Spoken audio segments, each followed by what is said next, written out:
इसके आर्डर है कि नहीं? 3 जगह मुकदमे चल रहे। मुकदमा चलना अलग बात और इसके आर्डर होना अलग बात, क्योंकि इसी तारीख में अगर डीसीपी और सीपी अगर जो तरफ होगा तो कोई यहाँ दोबारा रुकवाने नहीं आएगा। समझ रहे हैं ना आप लोग। आदाब, मैं हूं सफदर रिजवी। आप देख रहे हैं लाइव एक्सप्रेस चैनल। आपसे गुजारिश है कि इस चैनल को सब्सक्राइब करें, लाइक करें, शेयर करें और कमेंट करें। अब देखें एक अहम खबर। कौम के खुद साख्ता कायद कल्बे जवाद और दरगाह के मुतवल्ली मीसम अपराधी ने पूरी कौम को बदनाम करवा दिया है। उनसे लोग कट गए हैं। उसका जीता जागता नमूना अब्बास बाग की करबला में लोगों की भीड़ को देखकर लगाया जा सकता है। हालांकि लोगों का कहना है कि भीड़ जुटाने के मकसद से मौलाना कल्बे जवाद को गोली लगने की अफवाह फैलाई गई, मगर लोगों ने इस पर भी ध्यान नहीं दिया। मौलाना जवाद एक तरफ अब्बास बाग करबला बचाने की बात कर रहे हैं तो दूसरी तरफ ताल कटोरा करबला में कब्रें खुदवा कर वहां मकान बनवा रहे हैं। हैदरी टास्क फोर्स के मुन्ने आगा ने वहां जाकर वहां के मुतवल्ली शादाब आगा को धमकाया और चेतावनी दी कि अगर वहां मकान बनाया गया तो वे मकान को तोड़वा देंगे। कब्रिस्तान में मकान बनाने को लेकर वक्फ मामलों के अल्लामा कहे जाने वाले ज़मीर नकवी ने क्या कहा, हम उसे भी सुनवाने की कोशिश करेंगे। साथ ही ज़मीर नकवी और जोगीपुरा दरगाह के प्रशासक कैसर बाकरी की बातचीत को भी सुनवाएंगे कि उनकी राय में अब्बास बाग करबला में जो कुछ हुआ उससे कौम को कितना नुकसान हुआ। कैसर बाकरी जो कभी मौलाना कल्बे जवाद के पिट्ठू हुआ करते थे, आज देखें मौलाना जवाद को किस तरह से याद कर रहे हैं। हम सबसे पहले सुनवा रहे हैं वक्फ मामलों के अल्लामा कहे जाने वाले ज़मीर नकवी का नज़रिया कि कब्रिस्तान में मकान बनाना चाहिए या नहीं। सुने। ये कब्रिस्तान के सिलसिले में हिंचलाल मिश्रा एंड अदर्स में सुप्रीम कोर्ट की साफ रूलिंग है कि कोई भी तालाब, पोखरा अगर और कब्रिस्तान अगर इंक्रोचमेंट करके पाट दिया गया हो तो उसे खोद करके वैसे ही बना दिया जाए जैसे उसका मूल रूप था। तो कब्रिस्तान में ना कोई मस्जिद बन सकती है, ना कोई घर तामीर हो सकता है, ना ही कोई यानी शॉपिंग कॉम्प्लेक्स बन सकता है या दुकानें मार्केट बन सकती है। कब्रिस्तान सिर्फ मोमिनीन के लिए मोमिनीन की तदफीन के लिए होता है, न कि कब्रिस्तान किसी व्यापारी प्रतिष्ठान या आबादी के लिए होता है। कब्रिस्तान में सिर्फ और सिर्फ तदफीन की जा सकती है मोमिनीन की, इसके अलावा कोई हर चीज़ ममनू है कब्रिस्तान के लिए। और रहा मौलाना कल्बे जवाद साहब के ऊपर हमले का सवाल, तो हमला देखिए, एक कथित चैनल है यानी यूट्यूबर है जो इस हमले को की अफवाह फैला करके कौम में यानी गुमराही फैला रहा है, जिसकी वजह से कोई भी बड़ी घटना हो सकती है। और ये कहीं पर भी कोई फुटेज मुझे अभी देखने को नहीं मिला है जिसमें उनकी गाड़ी पर पत्थर मारा गया हो या उनकी गाड़ी को रोक यानी गाड़ी के लिए कोई भी नुकसान पहुंचाया गया हो या उनको नुकसान पहुंचाने की कोशिश की गई हो। हाँ, बहस व मुबाहसा होते हुए ज़रूर मैंने देखा है, वो भी मौलाना से नहीं बल्कि उनके सुरक्षा कर्मी से, शरीफ अहमद साहब से बहस व मुबाहसा हो रहा था। और फिर शरीफ अहमद साहब पूरे तरीके से मौलाना के तरफ से यूं समझ ली कि पार्टी बने हुए थे, जबकि वो उनका यानी पुलिस एक्ट में के विरुद्ध है। मगर वहां पर बहस व मुबाहसा कौम का कोई आदमी करता हुआ मुझे नहीं देखा सिवाय एक सुरक्षा कर्मी के। और इस लिहाज से मैंने ये देखा भाई लोगों का, देखे जो आदमी विरोध कर रहा है तो उस विरोध का आप तथ्यों से जवाब दीजिए, आप सबूतों से जवाब दीजिए, वक्त के जितने आपके पास पेपर्स हैं उनको पेपर्स को रख के जवाब दीजिए। और ये आपकी यानी यूं समझ ली नाअहली है कि आप बिना किसी यानी शासन प्रशासन की मौजूदगी में आप अकेले चले गए। तो आप क्या चाहते थे? तो ये सारी बातें जो हैं वो निराधार हैं। और अफसोस ये हुआ कि मौलाना के पीछे 2-3 आदमी गाड़ी में बैठे दिखे और 2-3 आदमी इधर टहलते दिखे, यानी कुल 6-7 लोगों की जमात थी जो मौलाना के साथ थी। और इतने अफवाह पर, अरे मौलाना का वो भी मैंने दौर देखा है कि मौलाना का एक ऐलान हो गया तो पूरी चौक कोतवाली भल्लू मरहूम के सिलसिले में पूरी चौक कोतवाली रात के 1 बजे घेर ली गई थी और भल्लू मरहूम को छोड़ना पड़ गया था पुलिस को, जबकि राजा रामपाल जैसा सख्त कोतवाल था उस वक्त। तो यहां पर तो मौलाना पूरे तरीके से फेल्योर नजर आ रहे हैं। हमें तो लग रहा है कि जनता का विश्वास खो चुके हैं, अवाम का, इनके ऊपर अवाम का कोई भरोसा नहीं रह गया अवाम को। तो मौलाना ने जो ये सब गलत हरकतें बदअक्ली की जो कर दी हैं वो बहुत ही अफसोसनाक है। मौलाना इस सूरत से घूम रहे हैं लोगों के साथ कि कहा नहीं जा सकता। और सारी चीजें मौलाना वाकिफ की मंशा के विरुद्ध कार्य कर रहे हैं। अगर किसी भी कब्रिस्तान, करबला, मस्जिद, इमामबाड़े के वक्फ एक्ट में धारा 37 में अगर वाकिफ के मंशा के मुताबिक किसी मोमिन को बसाना लिखा है तो बसाया जा सकता है, मगर खुद के फायदे के लिए किसी को जबरदस्ती बसवाना वो हराम है। पूरे तरीके से वक्फ एक्ट का यानी वाकिफ के मंशा का घोर उल्लंघन है। वरना यहाँ बादशाहों ने जब इतनी बड़ी बड़ी दरगाहें, मस्जिद, करबला, इमामबाड़े दिए हैं तो क्या वो पूरे शहर को आबाद नहीं करा सकते थे, जबकि उनकी पूरी हुकूमत थी। तो मौलाना ये छोटे छोटे ओछे काम कर रहे हैं, कभी यहां धरने पर खड़े हो रहे हैं और कहीं पर भी सक्सेस नहीं हो रहे हैं। कुरान में ला तुफसिदू फिल अर्ज़, अल्लाह खत्ता जमीन पर फसाद नहीं पसंद करता और ना ही अल्लाह फसादी को दोष रखता है। मगर मौलाना जो फसाद कर रहे हैं, उनका किसी चैनल जो फसाद फैलाने की कोशिश कर रहा है और जो अफवाहें फैला रहा है वो पूरे तरीके से सरासर गलत है और वो नियम विरुद्ध है। उसके ऊपर एक्शन होना चाहिए। अगर गलत है जांच की जानी चाहिए और जांच में जो भी गलत पाया जाए उसके खिलाफ कार्रवाई की जाना चाहिए। तालकटोरा करबला में कब्रें तोड़कर मकान बनाने को लेकर हैदरी टास्क फोर्स के अध्यक्ष मुन्ने आगा और उनके साथियों ने वहां के मुतवल्ली शादाब आगा को किस तरह से डराया, धमकाया और मकान तोड़ने की बात कही। सुने उनके साथ हुई बातचीत के मुख्य अंश। मेरे पास कुछ ज्यादातर औरतें कई एक आई और उन लोगों ने हमको फोन भी किए कि भाई आप लोग हम लोगों को मकान दिलवाइए। तो हमने कहा हम लोग कहाँ से मकान आप लोगों को दिलवा दें। तो कहनी वो यहाँ फार्म जो बटे थे करबला अब्बास बाग में, तो हम लोगों को मकान नहीं मिला। तो हमने कहा इसकी बात हम क्या कर सकते। कहनी नहीं, तालकटोरे में तो मकान बन रहे हैं।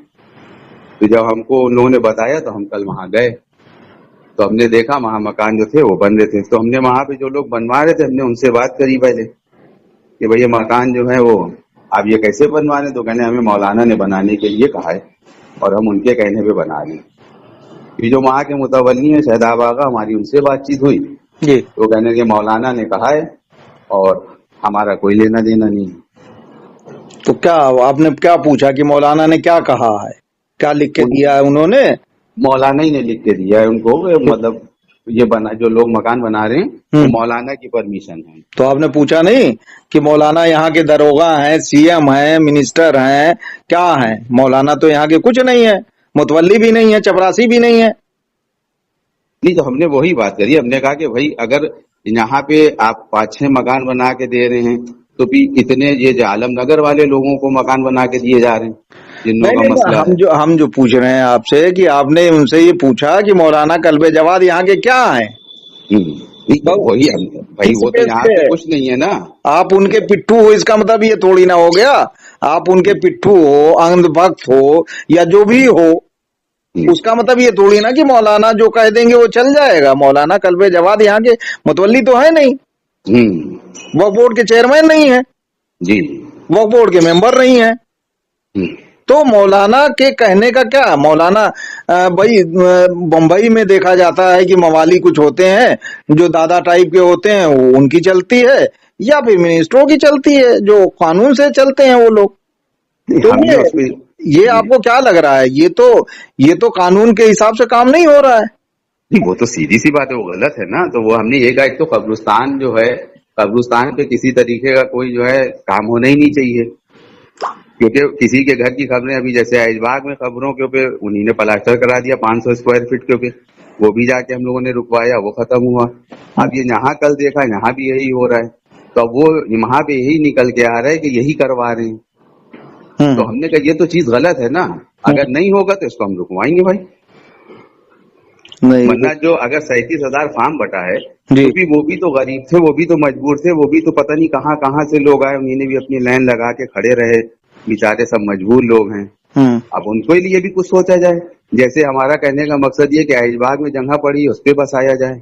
रजा हुसैन ने जो मदरसा बना रहे थे, मदरसा बनाते बनाते मैरिज हॉल तैयार कर दिया, उनके पीछे जमीन पूरी पड़ी, उस पे क्यों नहीं बसाया जा रहा है?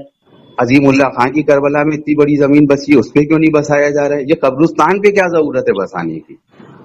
भाई बात ये सोचिए, जिसके घर की खबर होती है, अभी मेरी भी माँ मर चुकी है, मेरी माँ की खबर पे कोई अगर कुछ ऐसा करेगा तो हम भी जाके लड़ेंगे। ये तो हमारी कौम की ये शराफत समझ लिए या सीधापन समझ लिए या जो भी समझ लिए कि बेचारे जाके बोल नहीं। किसी की घरों की खबरों के पे आप जो है घर बना दिएगा, उस पे लैट्रिन बाथरूम बन जाएगा, खबरों की कोई तौहीन करी जा रही है, तो गलत है ना भाई। उस कब्र पे हम तो बोलेंगे भाई, सीधी बात, उस कब्र पे बिस्मिल्लाह लिखा हुआ है, और कब्र के अंदर जो है हमने करबला भाई के आपको पकवान क्या बताया, रहते हैं। अभी मेरी माँ खुद नहीं है, मेरी माँ मर चुकी है। जी। अगर मेरी माँ की कोई कब्र भी बना देगा तो हम तो उसकी खुद कब्र साले की बना देंगे। अगर कोई मेरी माँ की कब्र पे हल्का सा वो कर देगा, तो वैसे और भी है, बेचारे कितने लोग ऐसे हैं जो डर के नहीं बोलते। तो ये तो गलत है। ऐशबाग में आपने 500 स्क्वायर फीट जगह के ऊपर प्लास्टर करा दिया, खबरें सबकी दबा दी, ऐसे खबरों के पे गंदगी मची थी कि हमने जाके देखा, हैरत हो गई, हैरत कि ये कब्रिस्तान है। हम कुछ तो खौफे खुदा दिल के अंदर हुए भाई। आप जब तालकटोरा पहुंचे तो कितनी बड़ी जगह आपने देखी कि जो घेरी जा रही है, और जो मकान हमने बना। वहां पे देखा है वो एक लाइन से करीब 4-5 मकान बन रहे करीब। तो हमने उन लोगों से पूछा भी, उसमें एक साल पहले मैं वजीरगंज में रहता हूँ, तो हमने कहा ये आपको किसने दिया? कहने हमें मौलाना ने दिया है और वो बनाने की उन्हीं ने हमें करी है। तो हमने कहा अच्छा। फिर हमने ऐसे वहां पे जितने भी जो 4-5 मकान जो ही बन रहे थे, तो हमने उनसे पूछा। तालकटोरा शियों की दिल है भाई जी, तालकटोरी करबला शियों का दिल है। वहां एक अलग बात है, और सबसे ज्यादा कब्रें जो है वहीं दफन होती हैं भाई, सबसे ज्यादा मुर्दे वहीं जाते हैं। नहीं, मैं कह रहा हूँ कि आपने कितनी जगह देखी, क्योंकि हमें जो खबर मिली थी, और हमने जो है परसों शनिवार को जो हमने खबर चलाई है, उसमें हमने ये बोला है कि हाँ यहाँ पे कंस्ट्रक्शन चल रहा है, जिसे जाके देखना हो देख ले। ये 250 स्क्वायर फीट के मकान है। तो मुझे पता चला है कि 7,000 स्क्वायर फीट जगह घेरी जा रही है वहाँ। नहीं, हम जो देख के आए हैं, जो हमारे सामने जो हमने अपनी वीडियो भी उसकी बनी है जी, जो हम देख के आए हैं, वो एक लाइन से 250 स्क्वायर फीट के मकान देने का करा गया है, जिसमें अगर कब्रें भी खुद गई हैं। अच्छा, आपने देखा नहीं देखा, वहाँ जो खोदा है उसमें कब्रें भी खुद गई हैं। हाँ, तो वहां पे कब्रिस्तान तो वो है, जी। सीधी सी बात है। अब कब्रें होंगी तो अपने आदमी जब मकान बनाए तो दबा देगा उसी में। अब ये तो बेहतरामी जो कर रहा है उसको समझना चाहिए कि हम क्या कर रहे हैं। हमसे यही कहा कि मौलाना बसा रहे हैं, तो हम उनसे हमने ये कहा कि हमने कहा अगर भाई आप लोग कब्रिस्तान के लिए पूरा इसको सब सफा करा के आप कब्रों का करिए, अगर इस पे कोई अड़गी लगाता है या मकान बनाने को कहता है, आप हमको फोन करिएगा, हम आएंगे और हम देखेंगे कि भैया कौन यहाँ पे कब्रिस्तान को हटाना चाहता है और घर बनवाना चाहता है। तो कब्रिस्तान के भाई हम घर नहीं बसने देंगे, नहीं, तो साफ बात है हमारी। देखिए, अभी शादाब ने इससे पहले भी 5,000 और 6,000 दो जगहों पे, एक 6-7 हजार का गोदाम बनाया है उन्होंने स्क्वायर फीट का, एक जो है मुसाफिर खाने के लिए उन्होंने इतनी जगह पे जो है कंस्ट्रक्शन करवाया है। दीवारें खड़ी करवा दी हैं, अंदर काम नहीं हुआ है लेकिन जगह घेर ली गई है। तो ये सब जो है कम से कम जो है ये 20,000 स्क्वायर फीट जगह कब्रिस्तान की मकानों के लिए और दूसरे चीजों के लिए घेर ली गई।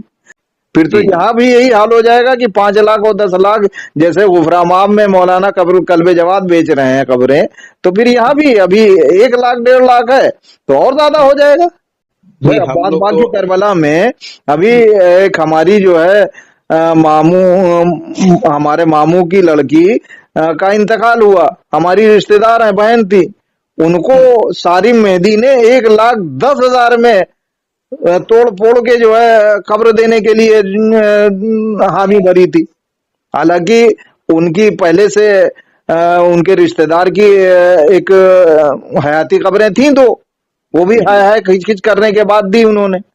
तो 1,10,000 या 1.5 लाख रुपया अब्बास बाग की करबला में रेट चल रहा है और गुफरामाम में 7 लाख से 10 लाख रेट चल रहा है।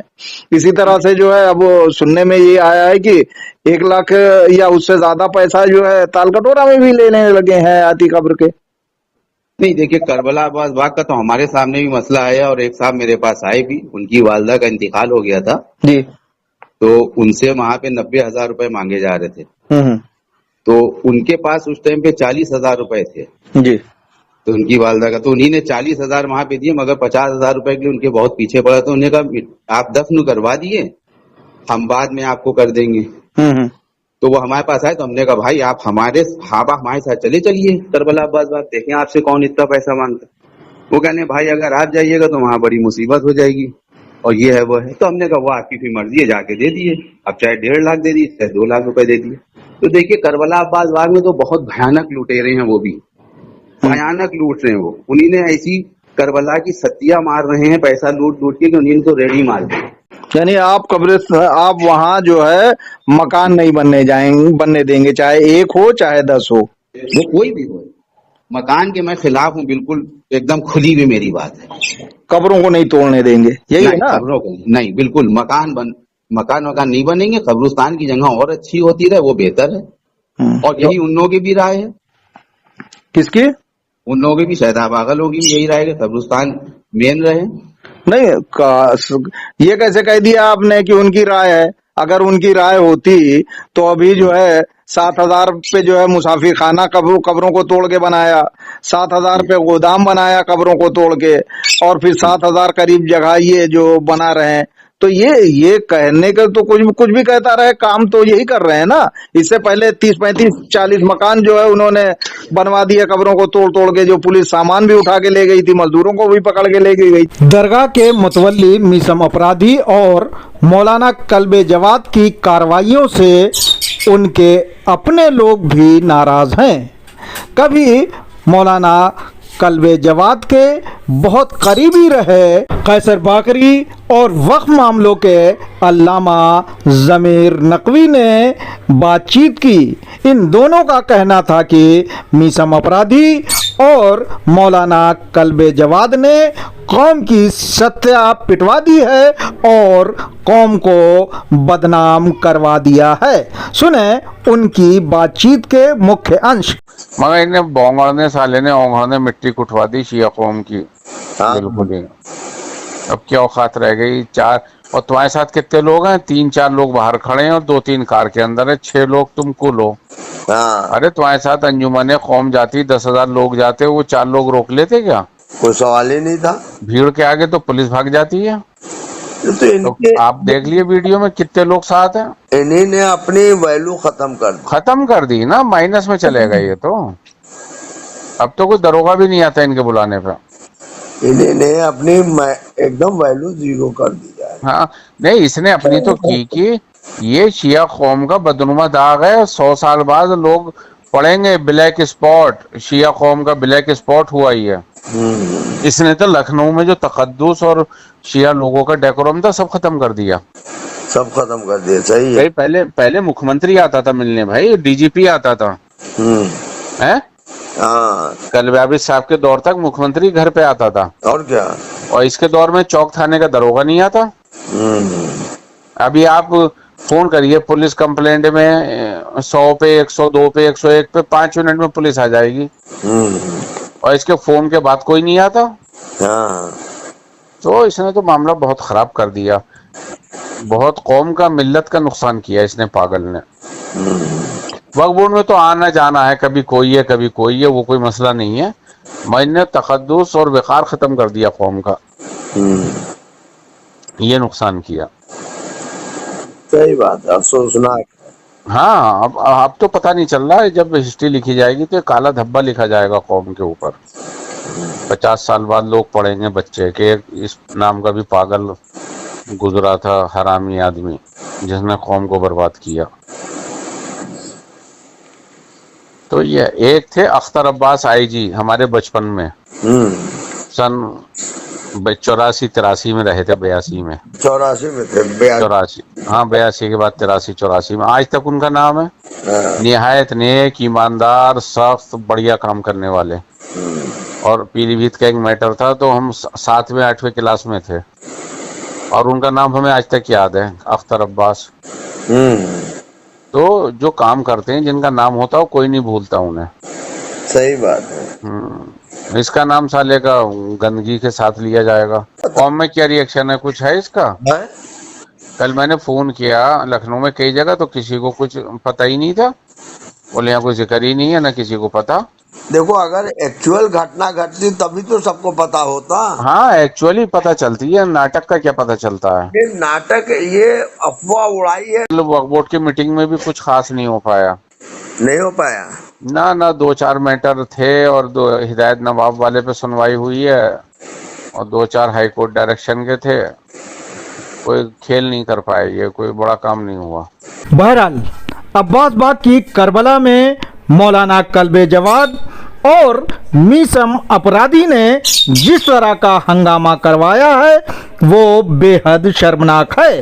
वे लाख बयान देते रहें कि उनके साथ बदतमीजी की गई, गोली चलाई गई और उन्हें खदेड़ा गया वगैरह वगैरह, पर जब तक वे इसकी वीडियो पेश नहीं करते तब तक लोगों को उनकी बातें झूठी लगती रहेंगी। दूसरा पक्ष रचित टंडन, काशान वगैरह का कहना है कि मौलाना जवाद और उनके साथियों का वहां आकर लोगों को धमकाना सही नहीं है, क्योंकि उसका मुकदमा अदालत में लंबित है। ये सही है कि मौलाना जवाद और रचित टंडन को ऐसी कोई कार्रवाई नहीं करना चाहिए जिससे कौम उत्तेजित हो और वहां का माहौल खराब हो। सब लोग उनके साथ में आए, तुम तो देख लिया करो ना, हमने देखते आर्डर है कि नहीं। 3 जगह मुकदमे चल रहे। मुकदमा चलना अलग बात और इससे आर्डर होना अलग बात, क्योंकि इसी तारीख में अगर डीसीपी और सीपी अगर जो तरफ हो गए तो कोई यहाँ दोबारा रुकवाने नहीं आएगा। समझ रहे हैं ना आप लोग? इसलिए पुलिस के भी हाथ बहुत ज़्यादा कमज़ोर करने की ज़्यादा जरूरत नहीं है। आप अपने लिए भी एक स्टे आर्डर अगर वकालत कर रहे हो सब और सब साथ में आ रहे हो तो एक स्टे आर्डर न्यायालय से किसी से ले लो, तब हमारे पास आ जाओ तो हम भी खुशी से तुम्हारे साथ खड़े हो जाएंगे। इनसे हम भी कह देंगे कि भाई न्यायालय का आर्डर है और आप भी पालन करो। और हम लोग कानून को जानते हुए ही नहीं कह पाते, ये सारी बहुत बड़ी समस्या है।